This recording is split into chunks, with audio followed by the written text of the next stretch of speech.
Good morning, Ian Crouch with your 8:30 Hunter News update.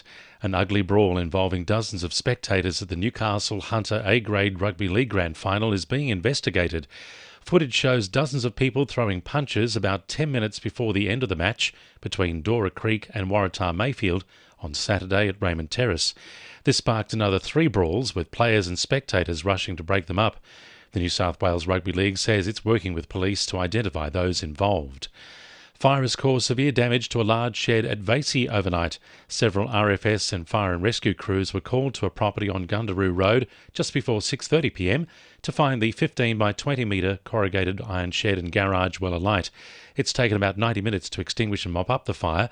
Newcastle Fire Command says no one was injured in the blaze. The Rural Fire Service is urging landholders around Wollombi to refrain from lighting fires following a series of escaped burns. The captain of the Wollombi Brigade says his crew has been called to more than 20 incidents in the past few weeks, most of them the result of escaped pile burns. The RFS says conditions are very dry in the Hunter Valley, and even those landholders with fire experience are struggling to control fires, which can quickly get out of hand. Men in the Hunter are being encouraged to open up and talk about their feelings and emotions in a bid to break the cycle of unhealthy masculinity. New research, which surveyed the partners of men's table participants, found those involved were able to develop stronger connections with their friends and loved ones. The event, which sees local men come together to share a meal and chat, takes place regularly at Newcastle, Scone and Muswellbrook.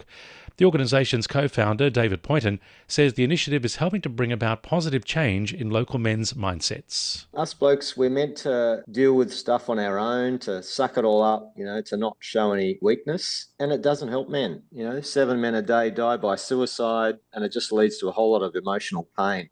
And so when men can really show up with an open heart and be able to express themselves, it's better for them physically and emotionally, and it's certainly better for the people around them. Newcastle Councillor Carol Duncan is spearheading a notice of motion to protect outdoor dining in Hamilton. It follows a decision by Keolis Downer to extend a bus stop in Beaumont Street near the Tudor Street intersection. The decision means the nearby Mockingbird Cafe will have to cease outdoor dining, despite having council approvals to do so. Councillor Duncan says the decision beggars belief, given council and the state government's strong support for alfresco dining. She says there are many other locations in the area which could accommodate a bus stop without jeopardising the livelihoods of the cafe owners and their staff. Now in its 14th year, the Singleton Hall of Fame has opened nominations for 2023. Singleton Council says residents should be on the lookout for dedicated locals in the community service, business and education sectors.